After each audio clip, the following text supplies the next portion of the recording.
Ladies and gentlemen, welcome back to the Uncensored CMO. Now, my next guest I've been trying to land for some time. Scott Galloway is famously controversial and perhaps the most uncensored guest I've ever had on the show. There are so many things I wanted to ask Scott, and I know people listening have also sent in many questions to put to him as well. He's famous for his controversial opinions on marketing, like his brand Dead, for example, and also got lots of advice on life and business and success in general. He's also launching a new book, so I wanted to find out what that was all about and really get his tips for how to be successful. This episode is raw, it's uncensored, and it's full of real life lessons. You're really going to enjoy this one. Here it is. I've got the man himself, Prof G, on the show. Thanks, brother. Welcome. Good to be here. Good to have you. Thanks, John. I thought I'd start with something I read that you wrote, that it took you 25 years to have an overnight success. Well, sure. So people come up to me now. I got two people stopped me on the way over here. I walked from my place, and Kara Swisher, my podcast co-host, is constantly saying, "I made you famous." And I joke that it's really rewarding for me to have really rejuvenated her flailing career.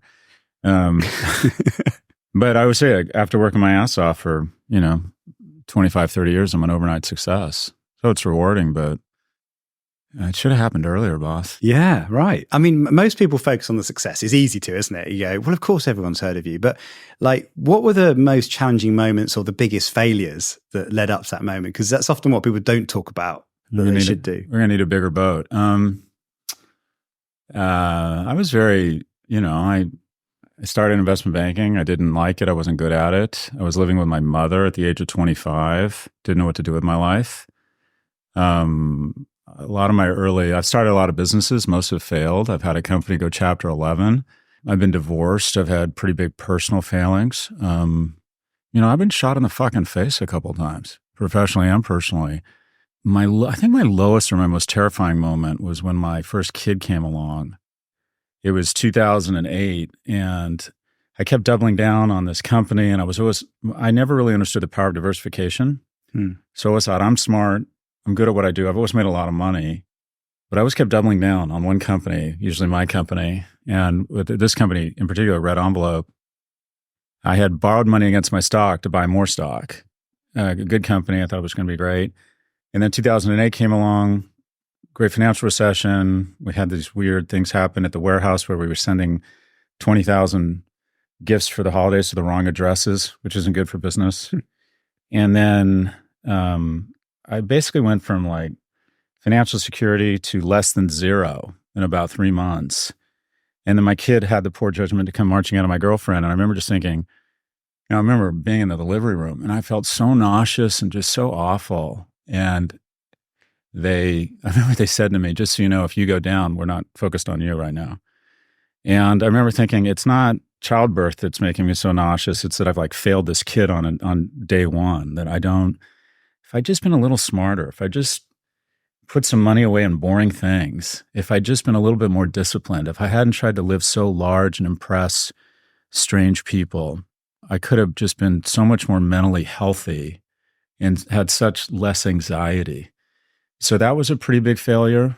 I've had a lot of I can't imagine anybody here not had a lot of failure in their life or not tragedy. It just, if you love people, you're going to have grief. If you want to be really successful, you're going to have failure. I've had my fair share, but I don't think I've necessarily had more than most people. But I think one of the keys to success is your ability to endure failure and rejection. Nothing great, professionally or personally, is going to happen unless you take an uncomfortable risk, unless you're willing to approach strangers, unless you're willing to be persistent, unless you're willing to invest a lot in relationships, bring forgiveness, occasionally put your ego aside, endure rejection, and unless you're willing to kind of, I call it my core attribute as an entrepreneur is my willingness to get out a spoon and eat shit. I'm not afraid to call people. I'm not afraid to ask strangers for money. I'm not afraid to ask strangers to join the company and work for me. I'm not afraid to ask clients to be or strange companies to be clients. But that stuff's humiliating because most people say no. And so your ability to mourn and move on, most people really aren't willing to endure the pain of rejection, so they avoid big opportunities. It's embarrassing to ask strangers for money. It is. It's embarrassing to call potential clients. It's embarrassing to approach a stranger and express romantic interest. It's just all this stuff is easier to stay at home and, try and trade crypto and lose your money and go on YouPorn and pretend you have friendships on Reddit. It just, there's a reason romantic comedies are 2 hours, not 30 minutes. Real victory is enduring challenges and rejections and enjoying yourself. And I worry that, it's a bit of a word salad, but I worry that young people at the hands of the most talented, deep-pocketed organizations in the world are trying to convince them they can have a reasonable facsimile of life without the risks of leaving their house or engaging with individuals. But yeah, I've had a lot of low moments, and the learning there is, you think you're never going to make money. Again, I've thought that. You think that, okay, I'm not going to be able to take care of my kids. I've thought that. I've thought I'm never going to have like a really wonderful relationship. I've thought that. And at the time, it feels like you know these things. Like it's just truth.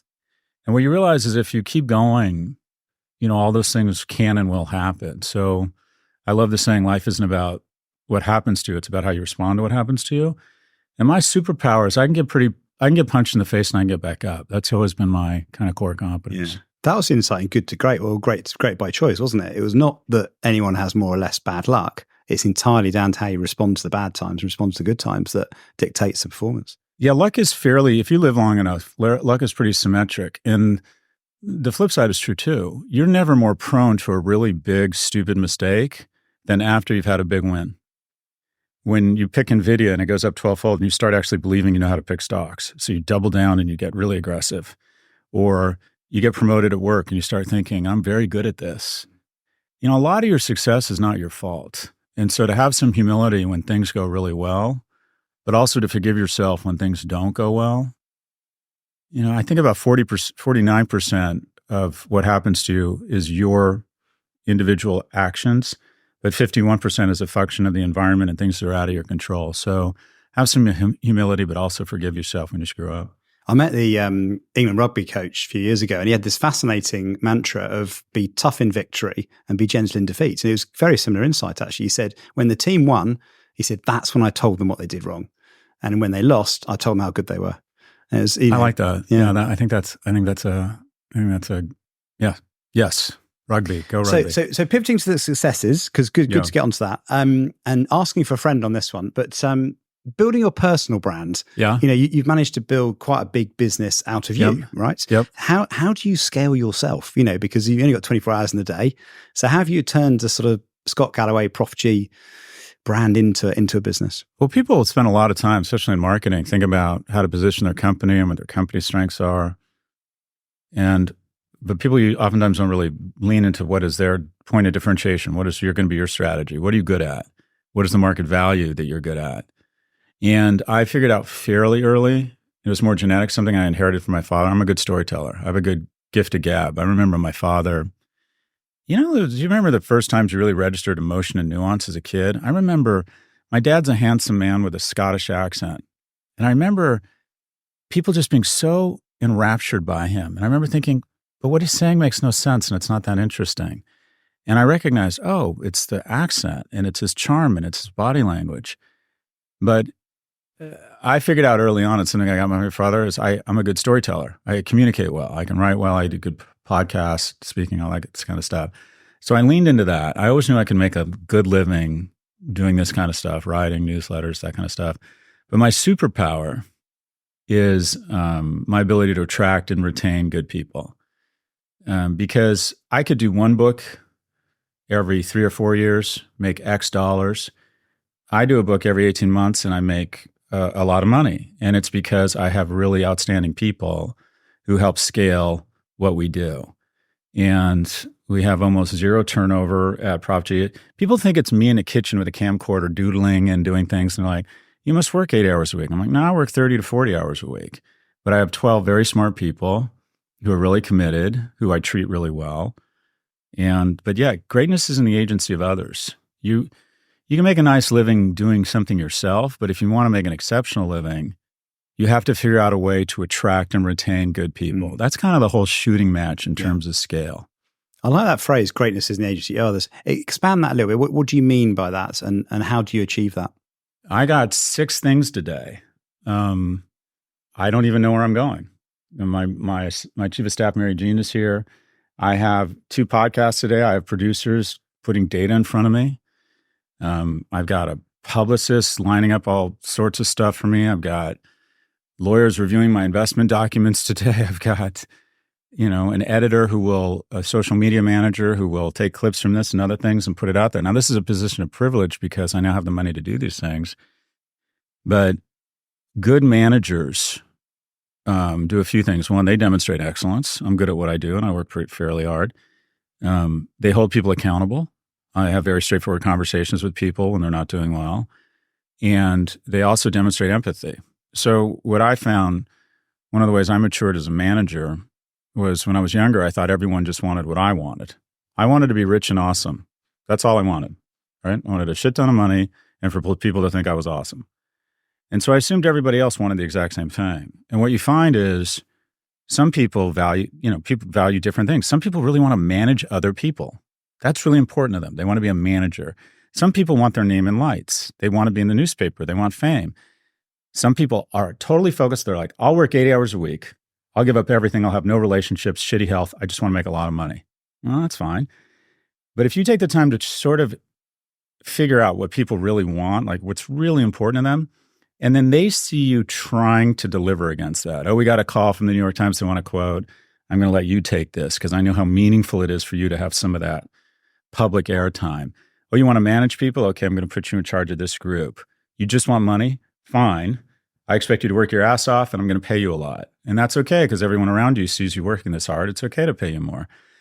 But loyalty is a function of appreciation. And the fastest way to appreciate somebody is to figure out what they want and try and show, you can't always deliver against it, but try and show you're cognizant of it and that you're making an effort to deliver against it. And I've tried to do that.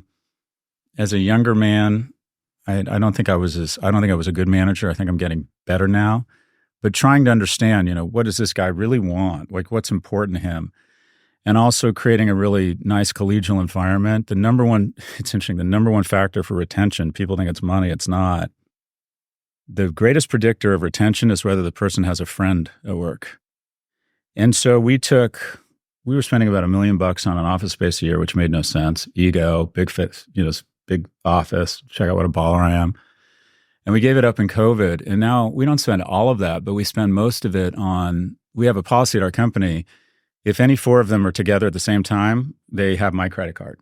And that is either they're going to a Broadway show or Tulum, which they've done. As long as there's more than 4 of them, it's on me. And they have fun and they like each other. Everybody interviews everybody.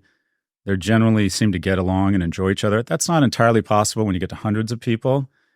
But when you have a small company, you can have a group of people that really enjoy each other.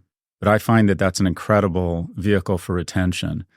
But I can do this. I can seem like I work much harder because of the, other people. Yeah.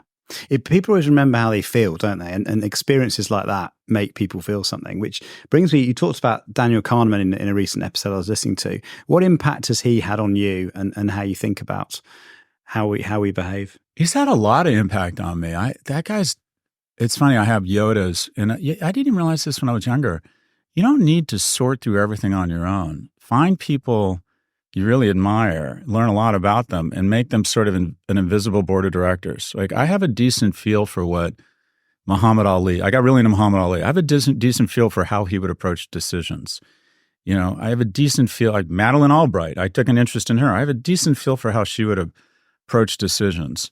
And I got really into Kahneman around economics and a few things. One, on a very tactical level, Daniel Kahneman has this thing called risk aversion theory.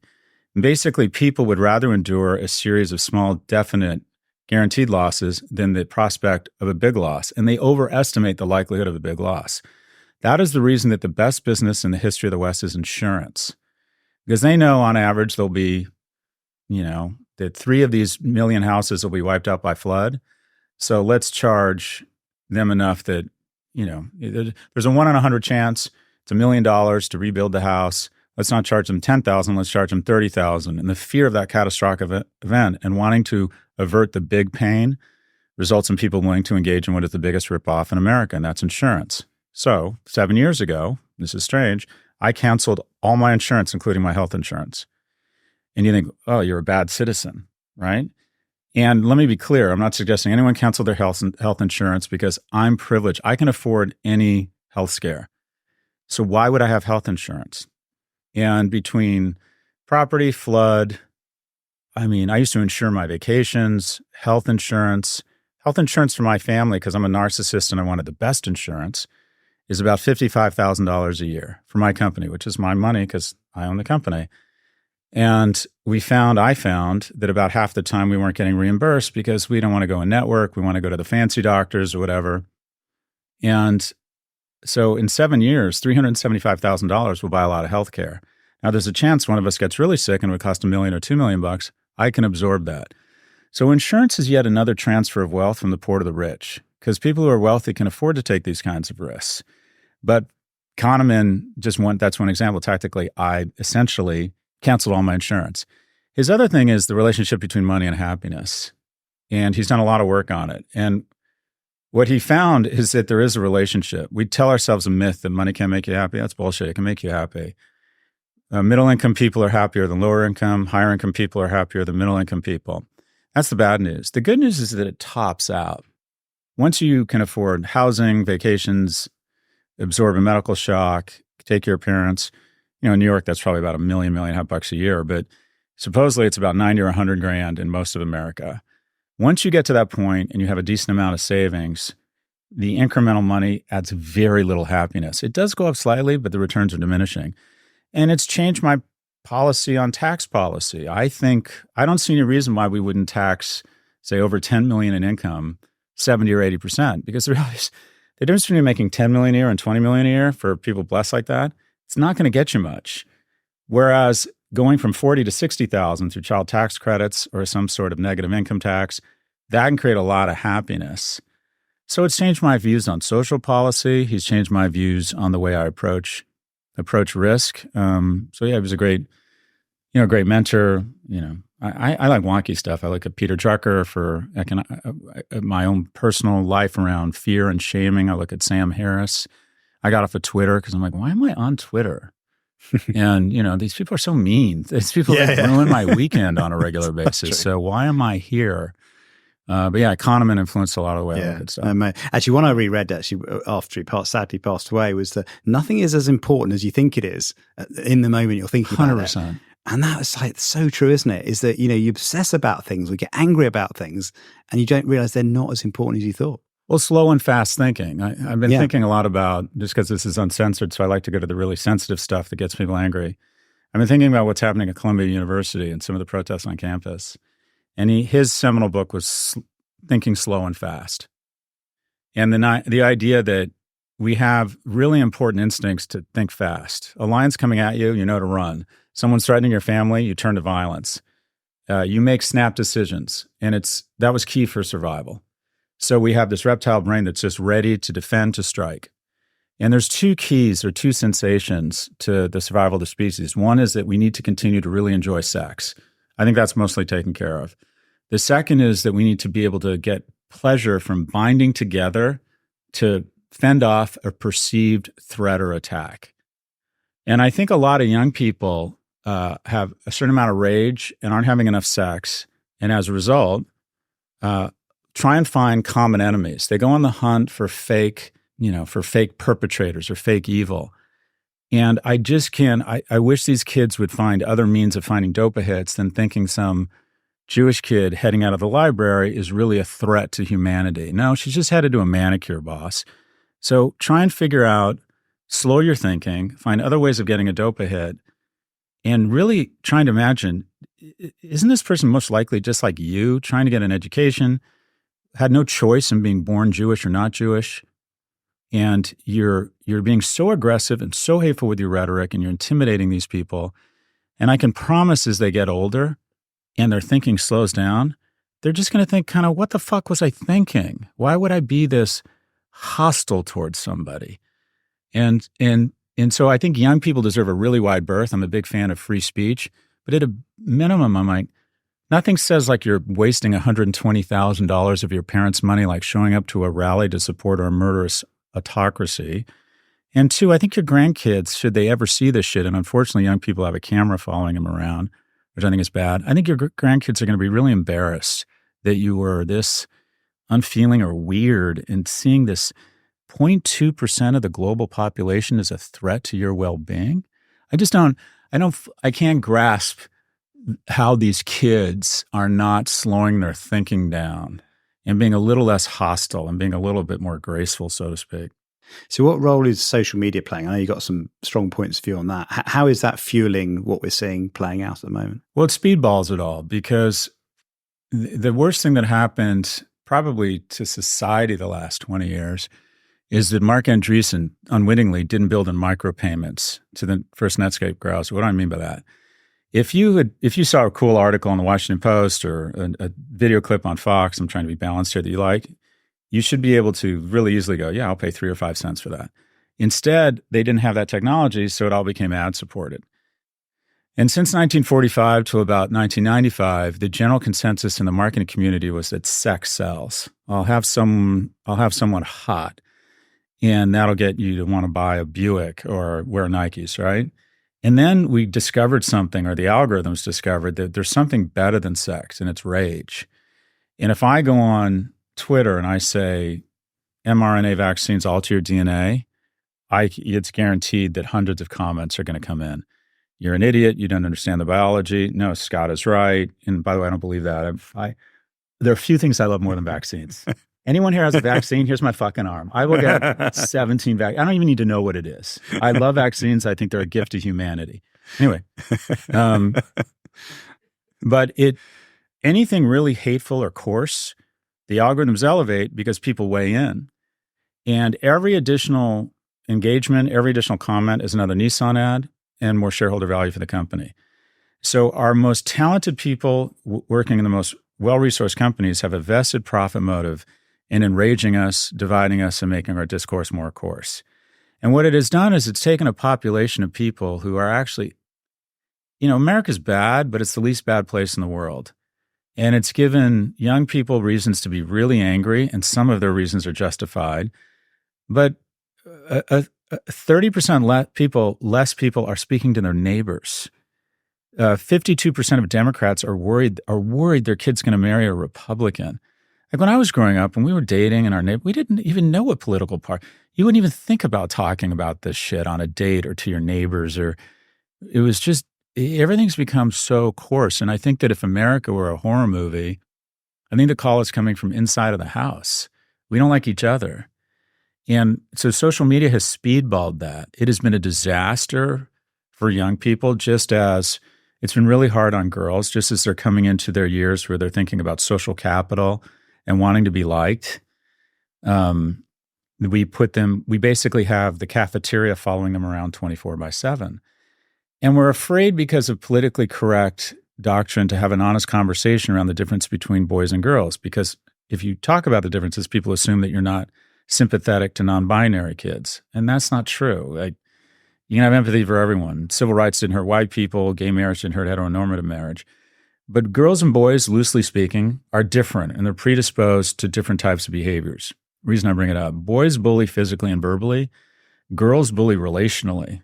They wait, they're calculating, they're smart, and then they strike. And we put nuclear weapons in their hands in the form of smartphones. And they find someone who's weak or someone who's pissed them off. They plan, they wait, and then they go after them on social. And you have seen a dramatic uptick in self-harm and suicide, especially among young girls. And this happened, this is not an exaggeration, and this has happened a lot. 14-year-old teenage girl in the UK, Molly Richards, you probably even heard about this, is really down, really depressed, bullied at school, goes into her room, starts talking about being bullied. The algorithms pick up on it, and she gets this exact email. Molly, here are some images on suicide we thought you might find interesting. And it's a picture of nooses, a picture of razors, and a picture of pills. And you know how the story ends. Her parents go in the next morning and Molly's gone, right? Someone needs to go to fucking jail. It's just, how did we attach a profit motive to depressing and enraging young people? And I get depressed and upset with social sometimes, the algorithms give people incentive to go after each other and be really coarse and really mean. How does a 14-year-old modulate? There's absolutely no reason to have anyone under the age of 16 on social media. They have weaponized it. They have lied about it. They've deployed really charming people, Sheryl Sandberg, to pretend she gives a flying fuck about young people, and then depress teen girls all over the world. To have an individual named Mark Zuckerberg who's done more damage to young people while making more money than anyone in the history of the planet. And then we have a feckless, ineffective leadership, average age 63, that's a cross between the Walking Dead and the Golden Girls, trying to regulate these technologies, 40 hearings on social media and impact on kids, zero legislation. Speaker Pelosi, when she had her first child, Castro declared martial law in Cuba, and 2/3 of households didn't have a color TV. But she really understands an 18-year-old girl getting extreme dieting tips on Instagram and what needs to be done. She really understands a 23-year-old male who's getting addicted to gambling apps. So I think we have minority rule, and I think we're very concerned with seniors and making sure wealthy people stay wealthy. But I think we've totally abandoned young people. And the fastest way to build a trillion-dollar company is to find a flaw in the species. So young men are more risk aggressive. They like gambling. Oh, girls are very sensitive about their social capital. So they become addicted to aesthetics and kind of their self-worth in the eyes of strangers. Think about what a place of perversion, I mean, downright perversion Instagram begins with. We're going to have algorithms that reward 15-year-old girls for posing in provocative sexualized imagery such that her peers and strange men all over the world can evaluate her. I mean, doesn't that make the Catholic Church seem kind of upstanding? It's just like, this shit is just so weird and so perverted. And I think when we look back on this age, we're going to regret the weaponization of our elections, the coarsening of our discourse, the income inequality. But I think the thing we just won't believe, and I think it will change, is we're going to ask ourselves, how do we let this happen to our kids? And I think a lot of it is because our elected representatives don't understand these technologies. These companies are very smart. They've weaponized Washington. There's more lobbyists, full-time lobbyists in Washington who work full-time for Amazon than there are sitting U.S. senators. And they're very good at deploying these it's already happening. Sam Altman, God, he's dreamy and thoughtful. Hush tones. I'm worried about AI, John. We really need to be thoughtful about this. And I'll care like I give a flying fuck about anything but money. And then I'll deploy a series of lobbyists to kill any legislation. We're being Sandberged again. And it's our fault. In America, to be rich is to be loved. So you can understand people making incremental bad decisions or rationalizations so they can have billions of dollars and be superstars. I'd like to be, that would be amazing. But we don't vote in place people who protect our children or have the skills to regulate these companies. There's more regulation in this mic than there is in all of big tech. There's been no regulation in big tech, which is just strange when you think about it. So I'm very worried about young people. I'm worried that we haven't paid any attention to the externalities of social media. Fossil fuels are a great thing. They produce carbon. We're concerned about it. Pesticides are a great thing. They produce terrible emissions, so we have an FDA to say you can't use these pesticides, right? What regulation is there converting attention to money at the expense of mostly children and mental health of America? So anyways, big tech has not been good. Big tech has speedballed a lot of the negative aspects of our society. It's too embedded, isn't it, really, with too much vested interest in the economy. I wanted to move on, if I can, to marketing and obviously your role, clinical professor of marketing at NYU Stern. I heard this story. I just want to check that it was true. But did you kick out a student for being late, and then your response to it went viral? Yeah, that was my first brush with fame. Yeah, tell me about that. That sounds exciting. What a reason to get famous.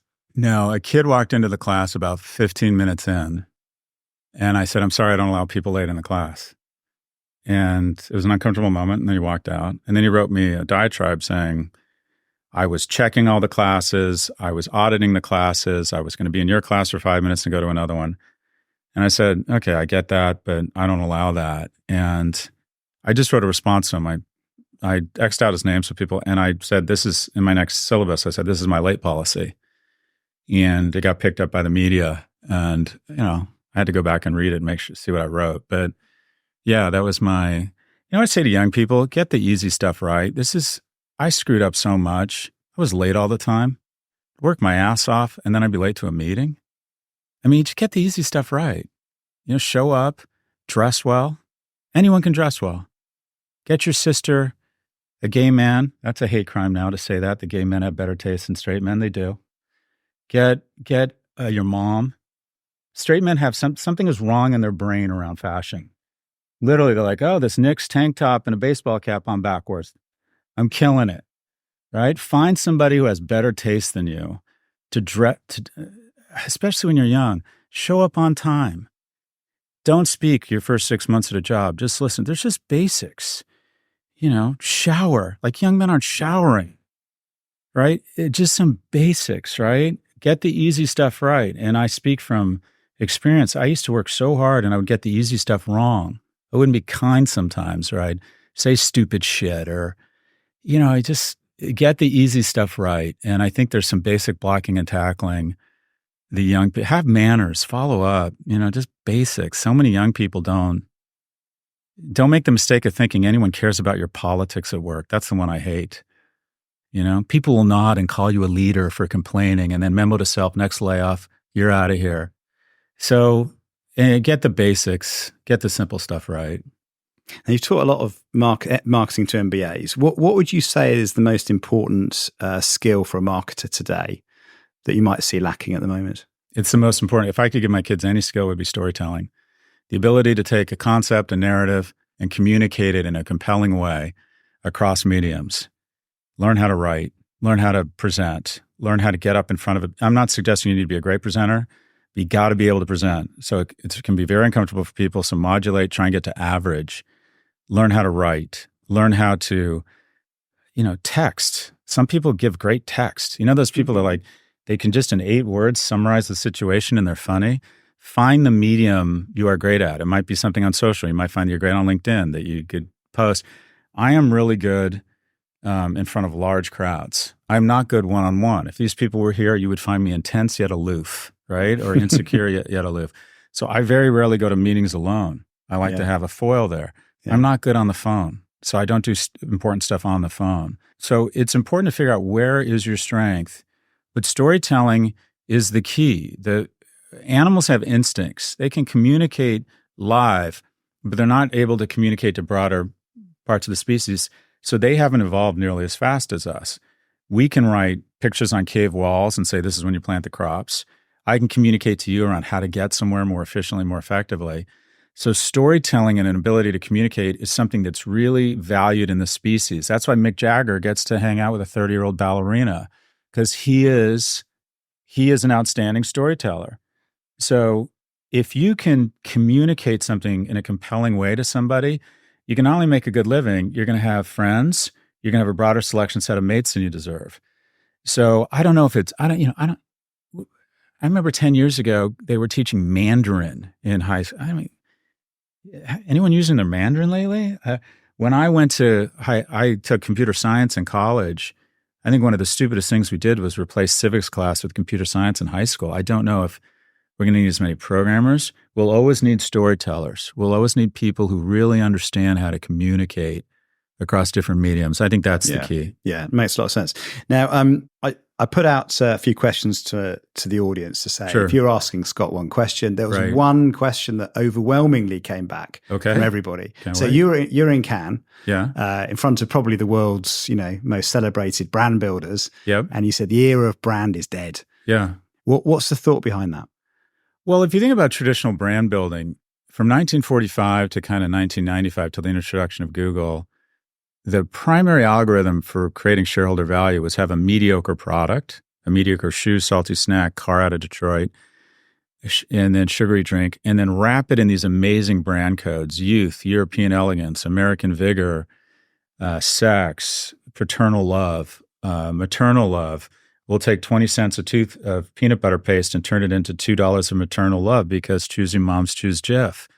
And then we had these incredibly inexpensive vehicles of communication called broadcast medium, where 60 to 80% of the households every night were in one of 3 places, ABC, NBC, or CBS. So take that shitty car, convince it you're tough like a rock, and stuff the channel with it and print money. The Coca-Cola, you can dance like Michael Jackson or without Pepsi. Oh, I drink Budweiser because aren't those frogs funny? And this was the primary means of creating irrational returns to shareholders.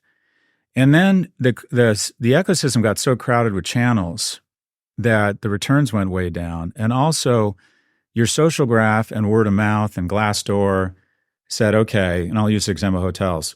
I travel a lot. I've spent probably 50, 60% of my life on the road. And I always used to stay at the Four Seasons or the Mandarin Oriental. Why? Because someone else was paying, and they always deliver a 7 or an 8. And when I'm in Istanbul, I don't know where to stay.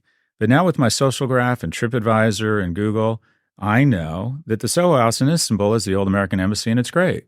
Whereas the Chiltern Firehouse in London has the best room with a lot of hot young people who I like to hang out with.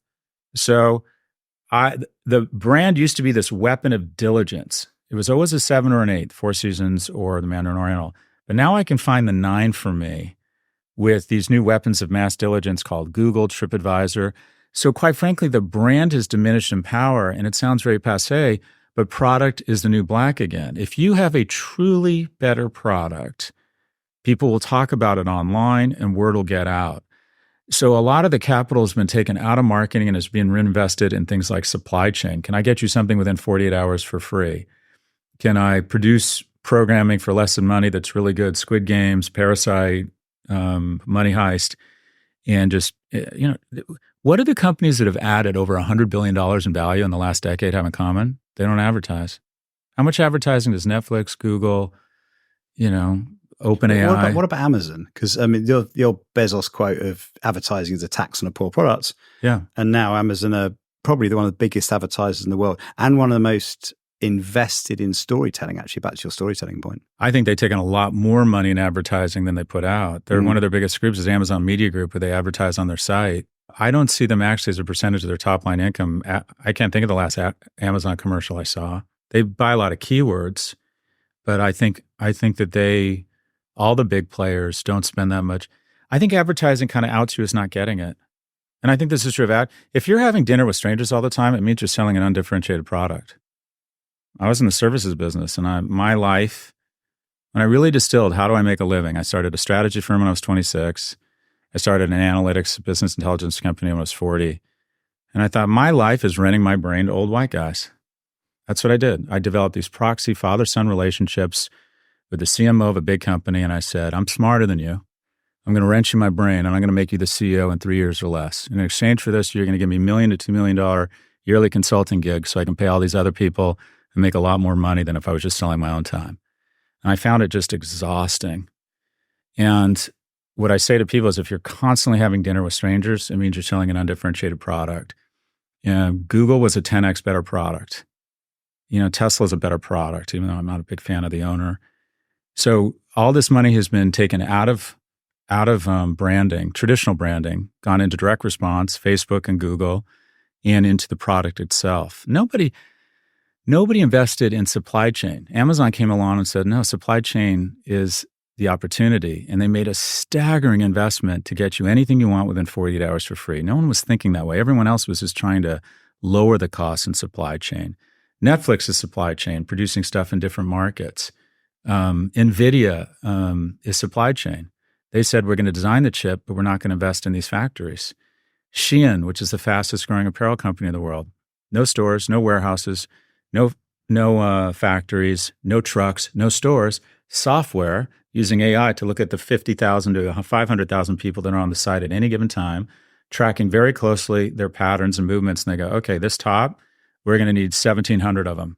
And then the software goes, what factory in the Philippines or in Vietnam can create 1,700 most efficiently? The order goes in, no humans. Order comes out, no humans. This is how we're getting it via air cargo to those addresses, no humans, all software, asset light supply chain model. Anyways, it really is an era of product and innovation again. And so the CMOs and marketers, we all love to be nostalgic and say, oh, advertising's coming back, and we give each other awards. Every day there's less and less oxygen in the room. So if you're over the age of 40 and you're traditional branding, ride it out. If you're young and you can get out, get out. It's an industry in structural decline. When I was young, I ran a brand strategy firm. The players were IPG, Publicis, Omnicom, they were the masters of the world. Google and or Meta will lose the value of all three of those companies in any one trading day, or lose or gain it. So the sun has passed midday on traditional brand. Don Draper has been drawn and quartered. This notion you can have a mediocre product and instill it with great emotion and just sell a lot of it, that's done. That's over. So I want to come on to talk about your new book, which comes out tomorrow. So we're recording this on the Tuesday, comes out tomorrow. I want to start with the Marcus Aurelius quote, if I can, which I thought was fascinating. You have power over your mind, not events, which I thought was a fascinating place to start. Yeah, life is about what happens to you. No, sorry. Life isn't about what happens to you. It's about how you respond to what happens to you. Yeah. That's it. It's the key, isn't it? Yeah. Well, not only that, I struggle with anger and depression. That probably is no surprise to any listeners or anyone who knows me. And you're in the past. Depression for me is in the past. I'll think about this pod, and I'll think about the one or two places I screwed up, and I'll get angry and upset, and I won't be able to let it go. I don't forgive myself. And the past is the most immutable thing ever. There's literally nothing you can do about it. Literally, and I can prove this. Nothing we can do about it. But if you're successful, and I'm also successful, you're constantly in the future, right? You're thinking about, okay, I'm name dropping right now because I'm desperate for your affirmation. I'm going on Bill Maher on Friday. And the shit going on at Columbia, I know he's going to want to talk about it. So already tonight, I'm going to text Jonathan Greenblatt, Jeffrey Sonnenfeld, and I'm going to ask for their thoughts on it so I can parrot it and sound smarter than I am. I'm already really thinking, I'm mostly here because I like you and I like your hair, but I'm mostly here, but I'm in the future. Yeah. And that's the fear. The fear is that you get to the end of your life. And if you're an atheist like I am, and I think that at some point I'll look into my son's eyes and know our life, our relationship's coming to an end. I believe that. You're like, okay, I was so much in the past, not forgiving myself. I was so much in the future because I wanted to be successful that I was really never there. Like, did your life really happen? That's the fear, right? Were you never really there? So, life, what I would, if I could give myself anything or give young people something, it's like, okay, forgive yourself when things aren't going well. Recognize your life is how you respond to shit. When you're really upset, it's usually not about what happened to you. It's about whatever chemicals are running through your brain at that point. And just to ease up on yourself, forgive yourself, be nice, be good to yourself. And also occasionally try and just slow down. I think that's really the gift of kids, is they force you to be in the moment because they can be so disagreeable. But what is it that can put you in the moment? Like, what can just slow you down? I wish presence, which is sort of, I think, and just recognizing you can control your emotions. You can't control what happens to you. There's just so much of this is just so random. Yeah. That's huge, isn't it? Another thing that struck me in the book actually was the impact of compounding, which I've learned doing this podcast. It's been insane. Like when you repeat something, you learn from it and repeat it again, and keep at it over time. What you achieved this year compared to 5 years ago is just astonishingly different. Yeah, look, the power of compound interest.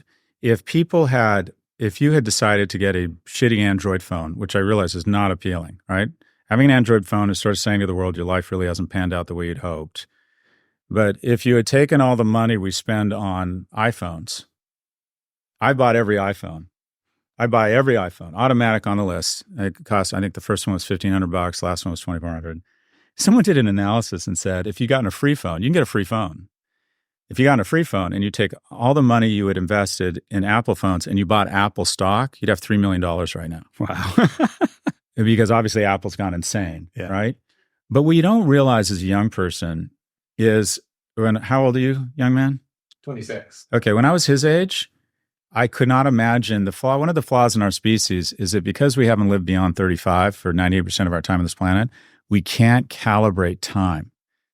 So you're going to be around you're probably going to be around another 80 years, which means if you save $100 a month, or let's call it $300 a month, which is boring, right? Because you're expecting to be a baller and have him promote you and sell a podcast for a lot of money.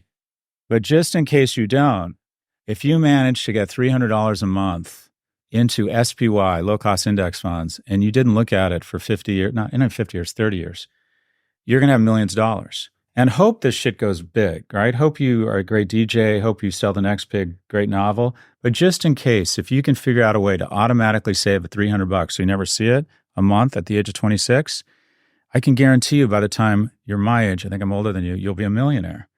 So just in case shit doesn't work out, and I didn't have that maturity. I remember telling my friend when I was 24, he was putting $2,000 in this super lame thing called an IRA Roth. I'm like, if $2,000 means anything to me when I'm older, shoot me. And he's made a fraction of the money I've made, but he's a multimillionaire because he was that lame guy putting away money every month. It is amazing. 11% a year, which is what the S&P has done since 2008, sounds really uninspiring. 11% a year? It's nothing. Big deal. That means every 21 years, your investment's going up 8-fold. So as I say in the book, the good news is I know how to get you rich. The bad news is the answer is slowly.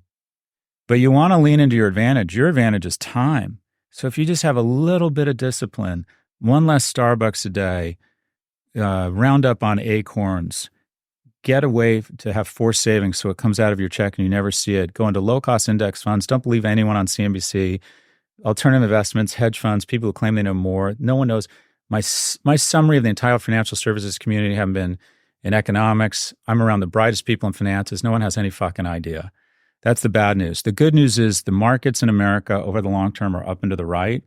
So you don't need to be a hero. Just save a little bit of money, play into your strength. You're going to have a lot of time on this planet. And a little bit of discipline, a tiny bit of sacrifice. Always save, never look at it, don't think about it, don't day trade, don't get near crypto. Jesus Christ. And try and live a little bit like a Stoic. Recognize that people aren't as concerned with your shit as you are, right? Get a Hyundai, right? If you ever want to get a car. Before you own a home, live in a very small, clean place near work, double down on work. Be the guy that doesn't stay at the club and doesn't feel a need to signal with a bottle of Grey Goose. Go home, have a plan. By the way, that's really attractive to women, actually having a plan. And you're going to end up at a stage in your life where flexibility and economic importance are really important. So I think and also that notion of compound interest, it goes for relationships too. Most people, when asked what the single relationship in their life is, they almost say, always, it's their mother, right? Even if you don't like your mom, even if you don't get along with her, it's usually the singular relationship in your life if you have to identify one. And it's because of compound interest. Every day she'd made dozens of these little investments. Like my mom used to wake me up with a soft voice, like Scott, right? Totally concerned with my well-being, teaching me how to drive, all this shit, right? My dad wasn't around. You wake up, or she wakes up 30, 40 years later, and that relationship is singular. She's a millionaire in my eyes, right? She's been gone for a while, but like the wealth she accreted making tiny investments every day. And so when you're young, and I didn't do this, a little act of kindness, checking in on people, texting people, you hear about a job opportunity and you think of a friend and you reach out to them. You tell someone you admire them. You hear they're down, whatever it is, just tiny little investments when you're young. I made some of those, and now those friendships are just so big, right? So I think compound interest, most people acknowledge it in finance. What they don't appreciate is how much little investments and relationships can pay off as you get older. I mean, the friends I had in college where we made little investments with each other are just these wonderful relationships now because of that compounding of little things we did for each other. Yeah. I hadn't thought about the compound relationship point. That's really true. Because I think I found as my network has grown, good things just come, doesn't it? Because you multiply the number of people you reach and opportunities get created and knowledge gets shared. It's very impressive. It's a great point because, and this is in the book, the difference between being economically secure and the people who are really wealthy is there's a myth. And the myth is kind of the Bernie Sanders, Elizabeth Warren trope that rich people, billionaires crawled over other people to get wealthy. And what I found in the research is that actually wealthy people are generally speaking really good people. Because what you want is you want to be put in a room of opportunities without being in that room.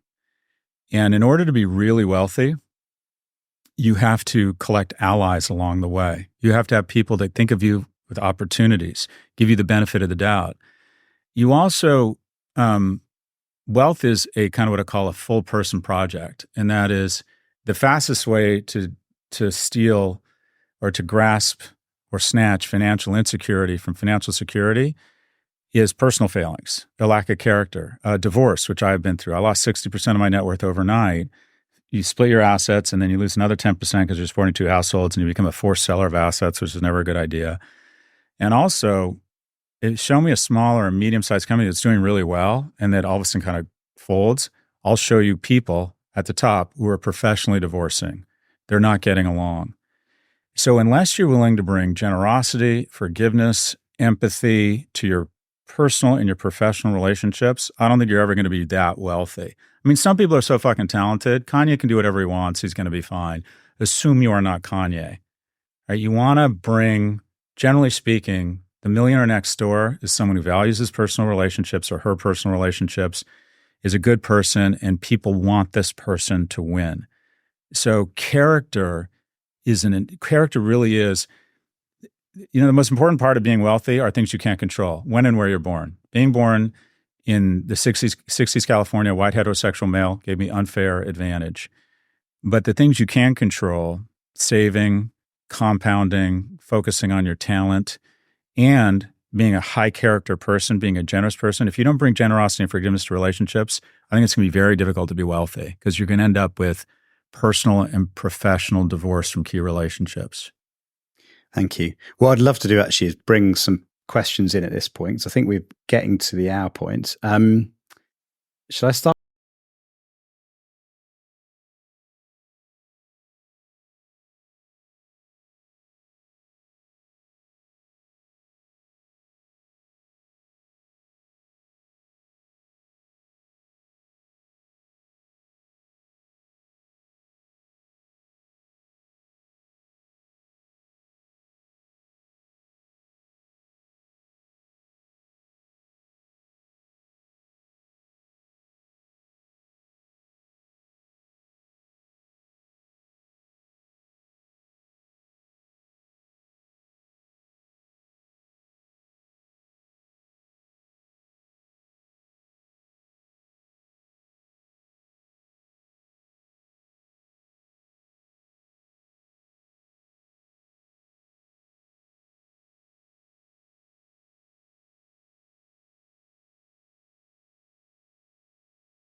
Just keeps going because they're not changing their approach. Yep.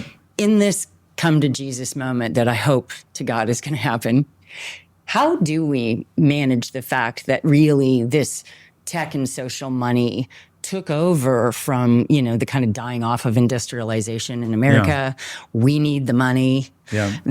The tech people are the people who are supporting the people running for office. That's why nothing ever happens. Like, what has to break for us to get there? So first off, I think big tech and their leadership are culpable, but the culprits are Congress and Senate, and to a greater extent, us. If we don't elect people that hold these companies accountable, we've had 40 hearings on social media and danger to kids. We've passed zero legislation, right? So like Snap got grief for their solar system, where basically you got to see where you were in importance to a friend, and it ended up really upsetting kids. Like, wait, this person doesn't care about me. I'm not even in their inner orbit. And I would imagine that people at Snap didn't see that happening. But when it happened, you canceled it. Most social media CEOs do not do that.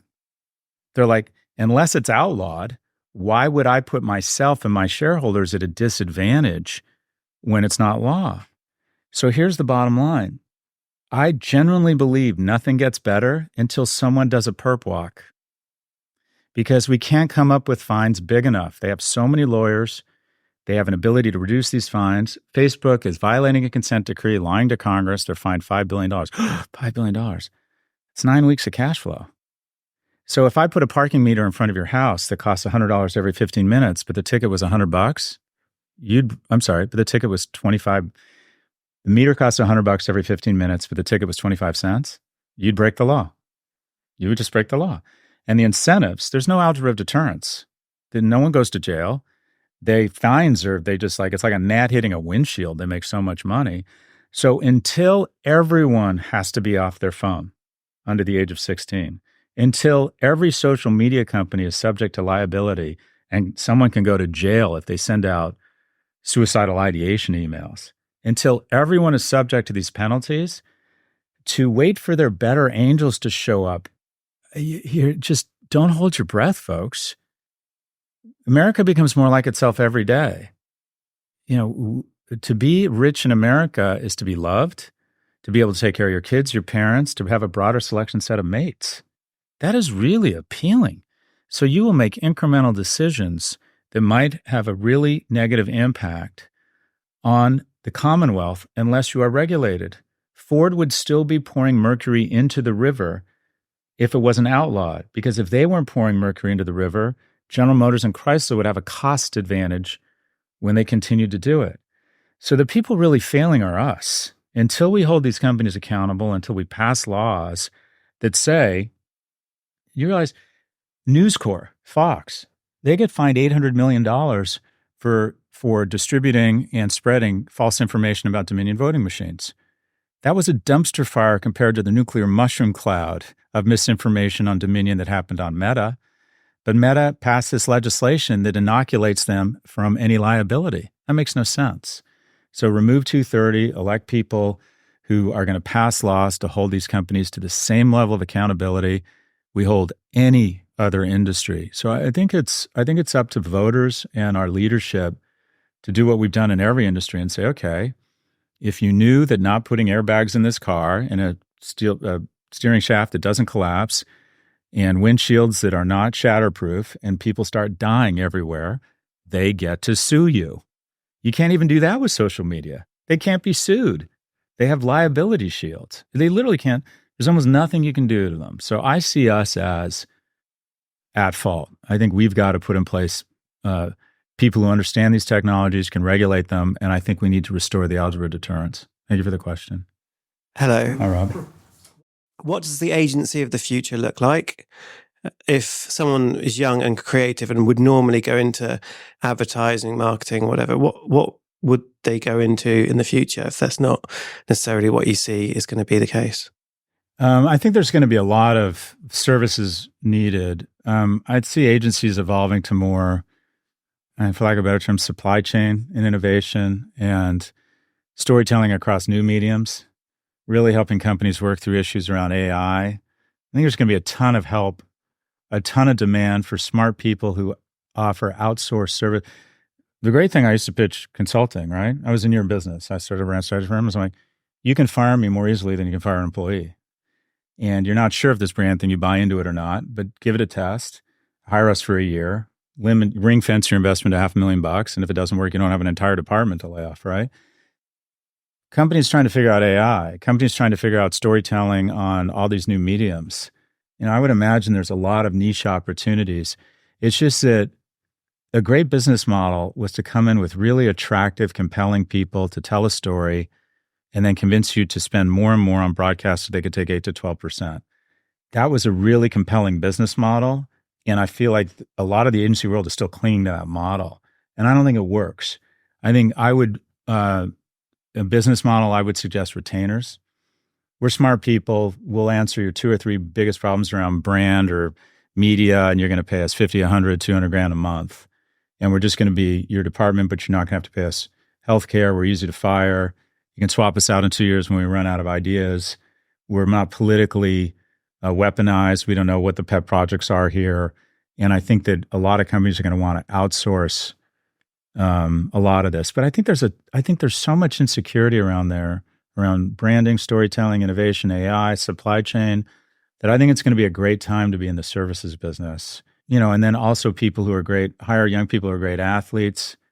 Great thing about the services business is it's an incredible training. You have to be a great athlete. You have to be good with clients. You have to know how to manage a business. You have to be able to attract and retain people. The bad news is I've always thought of it, unless you absolutely love it, it's a young person's game. It took a huge toll on me. I was roaming the planet. It took a huge, Samsung called. The CMO wants you at the board meeting in Seoul tomorrow. Can you be there? Sure I can. I mean, just ting, ting, ting. Being in the services business, I think it's a great training. I think it's a difficult way to have sustainable relationships. I don't know if you found that. You don't need to tell me, but I think it's a great time to be in the services business. I just think it's going to be a difficult time if you're banking on traditional media. And also, just very crudely, as far as media, your return on your human and financial capital will be inversely correlated to the screen that you're servicing. So you want to be in the business of creating media for a 50-meter screen called a movie theater? You better have rich parents. It's that business, all this majestic nostalgia around movies are back and Barbenheimer. Movie receipts are off 20% from 2019 this year. They were up 20% this year. They're down 20% from 2019. People don't go to, I go to the movies because I have kids, but I used to go to the movies twice a week. I used to see movies 4 and 5 times when I was a kid. I saw The Empire Strikes Back 7 times, and that was normal behavior. That is no longer the way. The content in your home is so amazing now. Next smaller screen, your TV, big business, growing a little bit on the whole, but tough, getting tougher. This thing, you can tell stories on this thing, champagne and cocaine. So whenever I hear a kid talking about creative or media, I'm like, what size screen are you producing content for? And if you want to be in the movie business, oh my gosh, that is a tough business. When I meet movie producers, I'm like, oh, your spouse is rich, right? It's true. Or they're like amazingly talented, like crazy, freakishly talented, right? And what I tell young people is surf where the waves are easy. Go to an industry that has an employment rate of more than 90%, right? I wanted to be an athlete. And I quickly, when I went to UCLA, I realized I was not in the 0.1%. So it was a blessing to be living with exceptional athletes and realize that I was mediocre at it. But here's the thing, in brand strategy consulting or analytics, you just need to be good, not even great, just be good and you can make a great living. So go in and into an industry that, I also think another graph, I have this last day in my class at Stern, I have a graph. The correlation between the return on your investment in your career it's inversely correlated to how sexy the industry is. You want to open a members only club for artists in fashion industry? Oh my God, that sounds awesome. Expect to lose a lot of money. You want to be in food, fashion, the arts, anything that sounds remotely cool, it's overinvested, which drives down returns. You want to build a software scheduling platform for healthcare maintenance workers? Jesus Christ, that sounds awful. Ka-ching. Ka-ching. The most boring, non-romantic businesses offer the greatest return on invested capital. So if you want to go into a sexy industry, just be clear, you better be in the top 1%. SAG-AFTRA. It's not easy to get a SAG-AFTRA card. This is the union for actors and actresses. I guess they call them all actors now. 180,000 of the most talented people in the world. Hard to get that card. 87% will qualify for health insurance because they make less than $23,000 a year. You really want to be in that industry? You really want to be in that industry? I went to UCLA with the best athletes in the world, went to the Olympics, played professional baseball, professional basketball. Reggie Miller and Troy Aikman made a shit ton of money. Those were my classmates. I'm aging myself. Everyone else was calling me at 27 looking for a job. They went to the Olympics. They got a bronze medal. Great experience.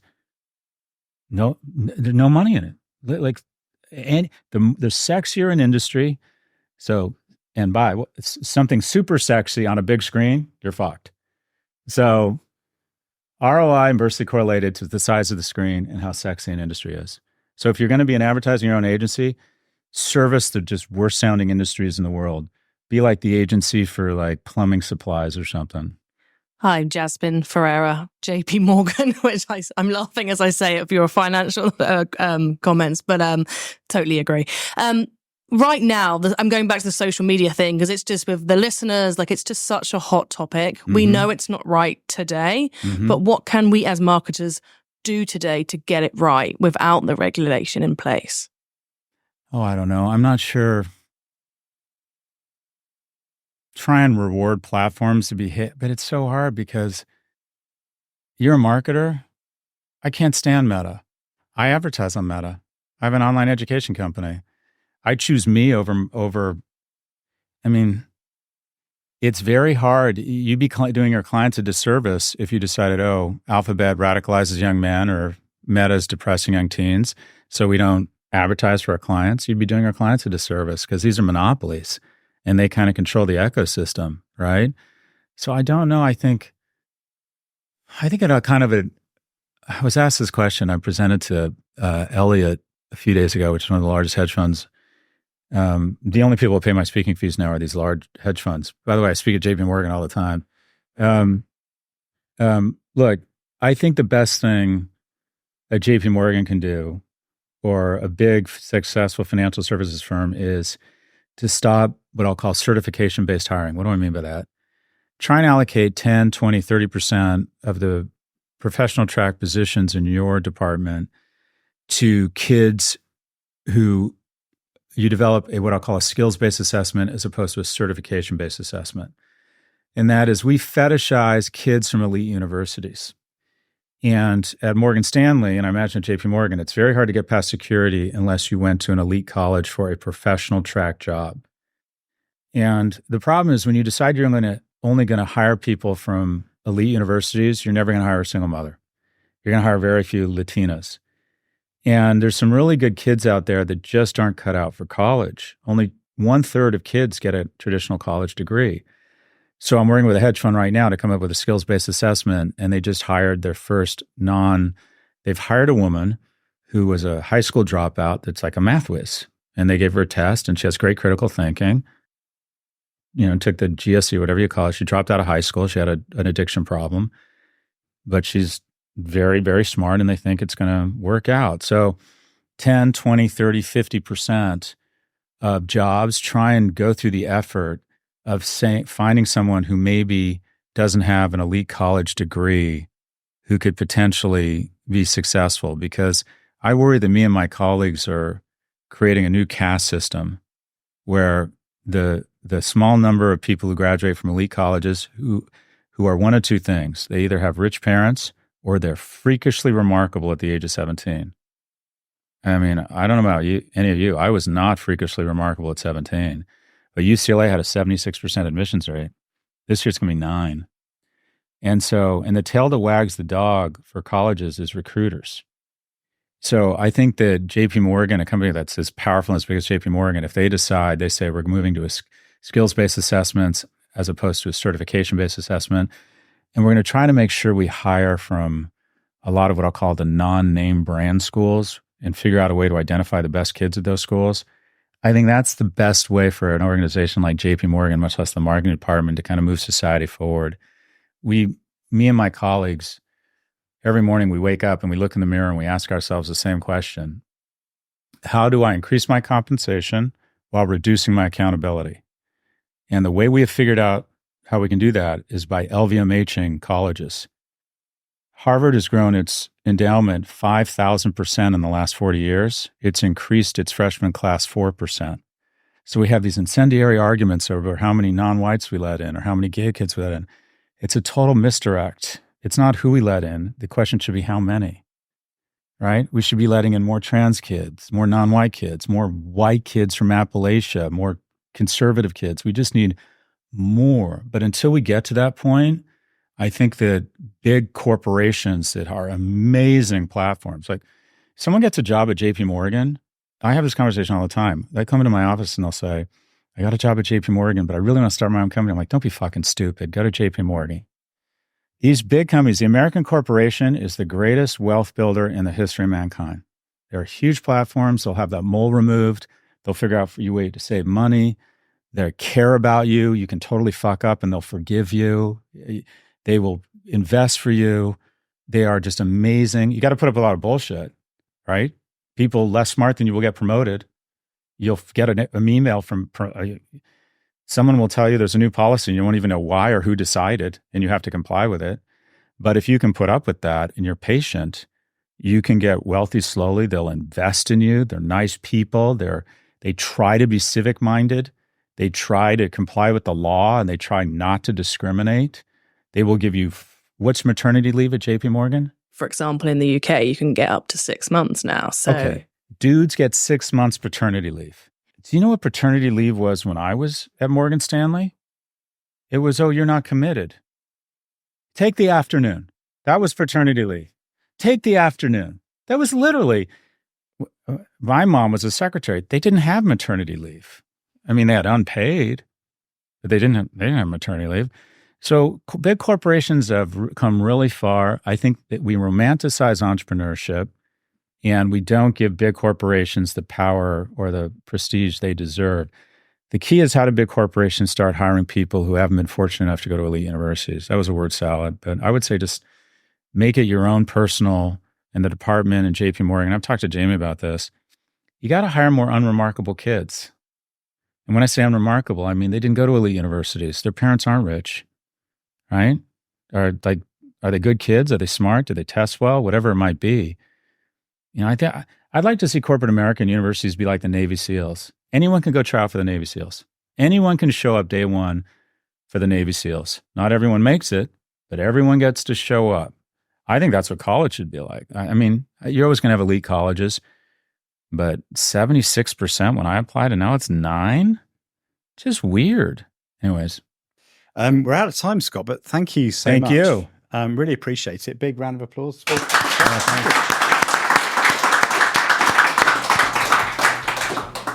Thank you very much for listening or watching Uncensored CMO. I hope you enjoyed that. If you did, please do hit the subscribe button wherever you get your podcast. If you're watching, hit subscribe there as well.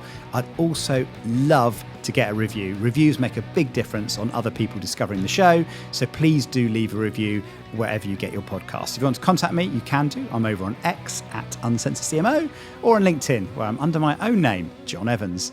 Thanks for listening and watching. I'll see you next time.